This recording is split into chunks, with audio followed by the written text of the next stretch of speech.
Hello everyone, I am Neha and welcome back to my channel. In this video, we will talk about MPC 005 Block 2 and unit 2। इससे पहले हम लोग block 2 की unit first सर्वे research के बारे में discuss कर चुके हैं। वीडियो अपलोडेड है मेरे चैनल पे, आप जाकर देख सकते हैं। In this video will talk about x post facto research, जिसमें हम concept and meaning of ex post facto research and characteristics of ex post facto research के बारे में डिस्कस करेंगे। and rest of all topics we will discuss in another video।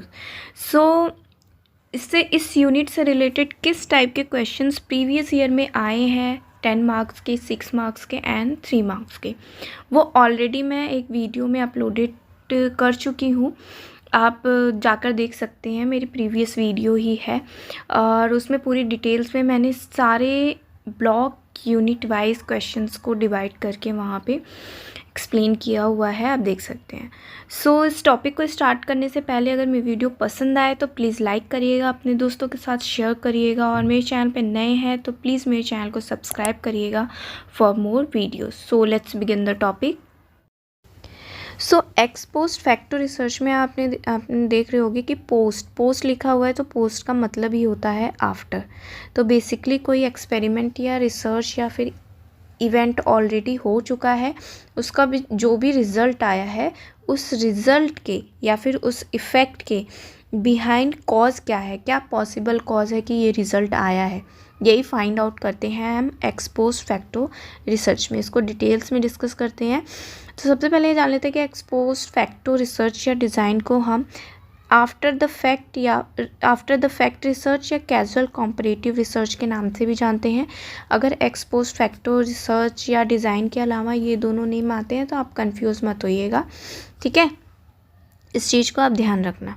तो x post facto research actually में एक ऐसी kind of research है जिसमें रिसर्चर प्रिडिक्ट करता है एक possible cause behind an effect, जो इफ़ेक्ट जो कि पहले ही किसी इवेंट के थ्रू ऑलरेडी हो चुका है, ठीक है। इसको एक एग्जांपल के थ्रू समझते हैं। मान लीजिए कि कोई बच्चा है, वो कोई क्रिमिनल एक्टिविटीज़ करता है या फिर क्रिमिनल बिहेवियर करता है, तो वो जो इवेंट है, जो उसकी क्रिमिनल एक्टिविटीज़ है, वो तो ऑलरेडी हो चुकी है, उसको हम चेंज नहीं कर सकते हैं। बट हाँ, उसके पीछे का जो रीज़न है कि उसने वो एक्टिविटीज़, वो बिहेवियर क्यों किया, वो हम जानेंगे with the help of x post facto research, ठीक है। तो हम सबसे पहले क्या करेंगे, मैनी पॉसिबिलिटी जितनी भी होगी उसको उसके इस बिहेवियर के लिए, जो भी उसने क्रिमिनल बिहेवियर किया, कंसर्न उसको कंट्रीब्यूट करेंगे। तो एक्सपेक्टेड पॉसिबिलिटीज़ क्या हो सकती है, lack of discipline at school, family history कोई हो सकती है जो कि क्रिमिनल से रिलेटेड हो, जिसकी वजह से उसने ऐसा किया है, पीयर इफेक्ट हो सकते हैं, नेबरहुड हो सकता है, या फिर उसका सोशलाइजेशन हो सकता है जिसकी वजह से उसने ये बिहेवियर किया, ठीक है। एंड एक और एग्जांपल लेते हैं। अभी आपने देखा होगा आईटी सेक्टर में बहुत ही ज़्यादा रिसेशन आया है, जिसकी वजह से बहुत लोगों की जॉब जा रही है। तो इस रिसेशन के पीछे का कॉज क्या है, ये रिसेशन क्या हो गया, हमारा इफ़ेक्ट हो गया, ये तो ऑलरेडी एक इवेंट हो चुका है रिसेशन का। तो इसके पीछे का जो हम कॉज जानेंगे वो हमारा क्या होगा, एक्स पोस्ट फैक्टो रिसर्च होगा। एक एग्जांपल और लेते हैं, जैसे कि कोविड-19 के फैलने का रीज़न क्या है। ये कोविड-19 एक्चुअली में स्प्रेड तो हो चुका है, ये इवेंट तो ऑलरेडी हो चुका है, बट ये कोविड-19 के पीछे का रीज़न क्या है, क्यों ये इतनी तेज़ी से फैला, इतनी लोगों ने फेस किया, डेथ हुई, बहुत लोगों ने अपनों को खोया, कि ऐसा क्या था, कि क्या एक्सपेरिमेंट हुआ था जिसकी वजह से ये इतना खतरनाक कोविड-19, ओके, ठीक है। तो ये हमारा क्या होगा, जो भी हम रिसर्च करेंगे कि इसके पीछे का रीज़न क्या है, वो हमारा होगा एक्स पोस्ट फैक्टो रिसर्च, ठीक है, ओके। अब हम नेक्स्ट पॉइंट पे आते हैं कि एक्सपोज फैक्टर रिसर्च के जो वेरिएबल्स हैं हम उसको मैनिपुलेट नहीं कर सकते हैं, क्योंकि ये इवेंट ऑलरेडी हो चुका है या एक्सपेरिमेंट ऑलरेडी हो चुका है।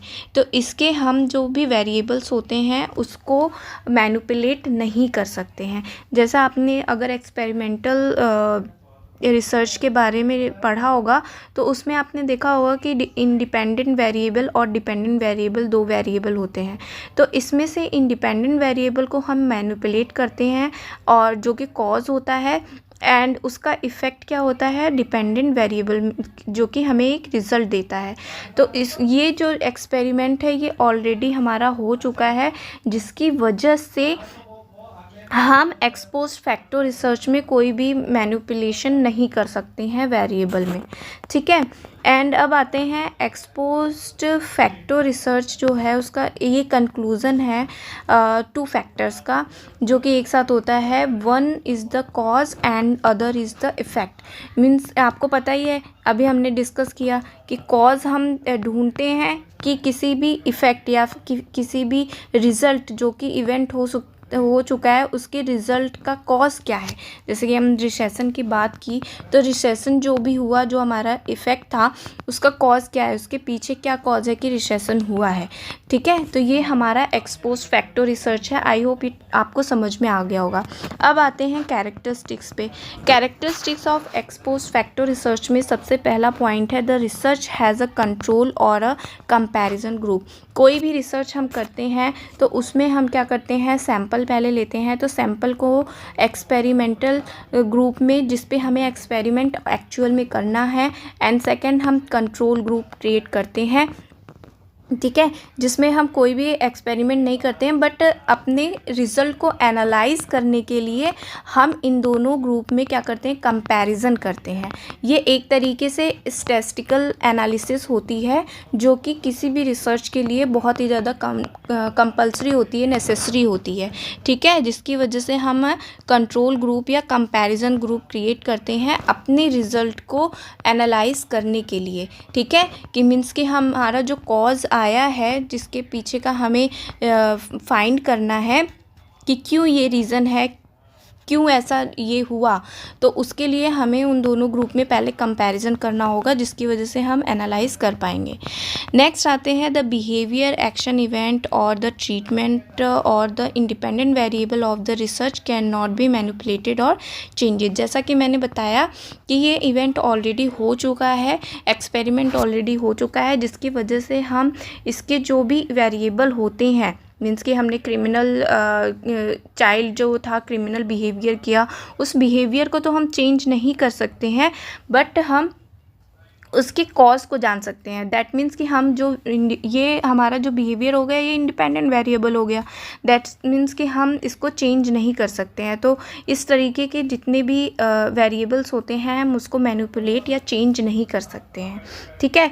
The research focuses on the effect, means कि मैंने अभी बताया कि जो ये एक्सपोज फैक्टर रिसर्च होती है ये बेसिकली किस दो फैक्टर्स पे होती है, कॉज एंड इफ़ेक्ट। तो इफ़ेक्ट क्या होता है, हमारा किसी भी इवेंट का रिज़ल्ट होता है। तो ये रिज़ल्ट क्यों आया ऐसा, ठीक है, ये रिज़ल्ट क्यों आया ऐसा, इसी के बेस पर हम कॉज को या फिर अपने रिसर्च को एनालाइज करने का ट्राई करते हैं।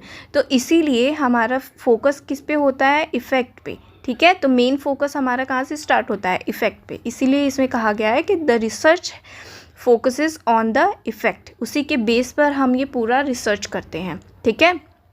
Okay, the research tries to analyse the how and what aspect of an event, कि ये जो भी रिसर्च हुआ है, जो भी ये इवेंट हुआ है, वो कैसे और क्यों हुआ है, क्या एस्पेक्ट होने चाहिए।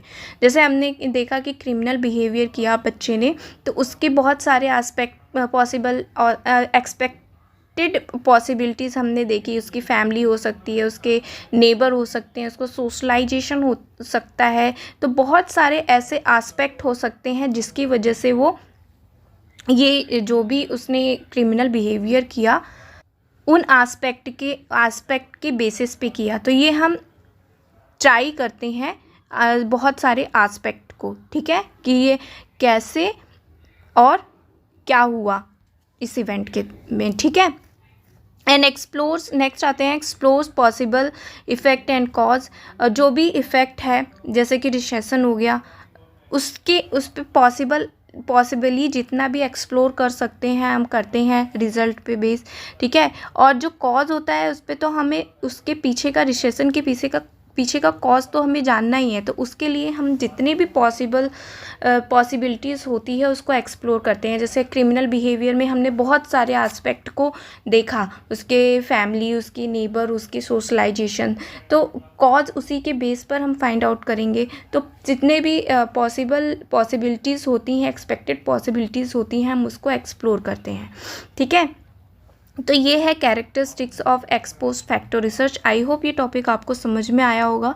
सो नेक्स्ट वीडियो में हम difference between an experimental and exposed factor research के बारे में बात करेंगे, and steps of exposed factor research और strength and weakness of exposed factor research को पूरा हम इस नेक्स्ट वीडियो में कंप्लीट कर देंगे।